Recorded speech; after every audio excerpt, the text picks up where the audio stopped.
जय माता दी। हेलो दोस्तों, नमस्ते, प्रणाम। मैं आप सबकी ललिता मिश्रा अपने यूट्यूब चैनल पे आप सबका स्वागत करती हूँ।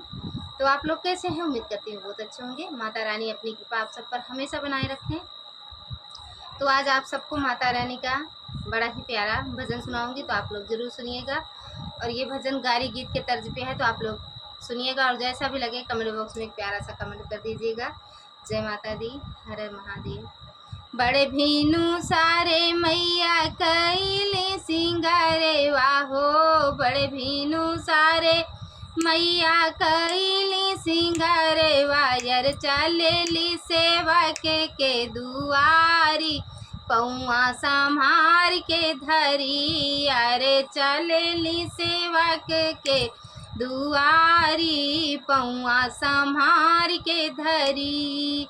बड़े भीनु सारे मैया कैली सिंगारे वाहो, बड़े भीनु सारे मैया कैली सिंगारे वायर चलेली सेवा के दुआरी, पौआ संभार के धरी अरे चलेली सेवा के दुआरी, पौआ संभार के धरी।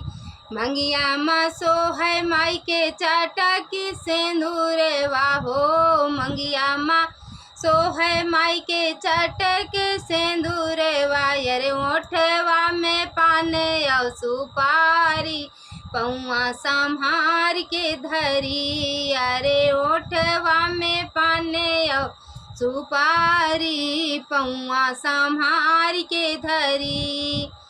अरे आई के पहुँची है हमारी नगरिया हो, आई के पहुँची है हमारी नगरिया यार दुखवा का टारे महतारी, पौआ संभार के धरी यारे दुखवा का टारे महतारी, पौआ संभार के धरी।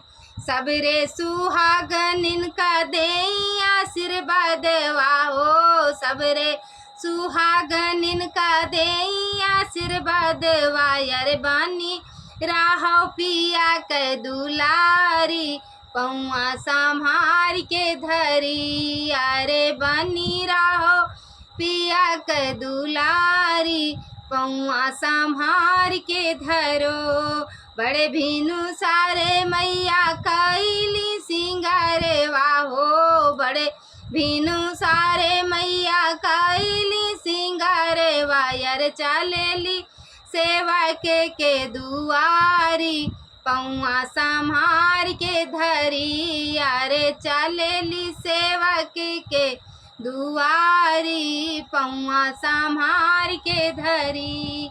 जय माता दी। अपन कृपा बनाए रखना माता।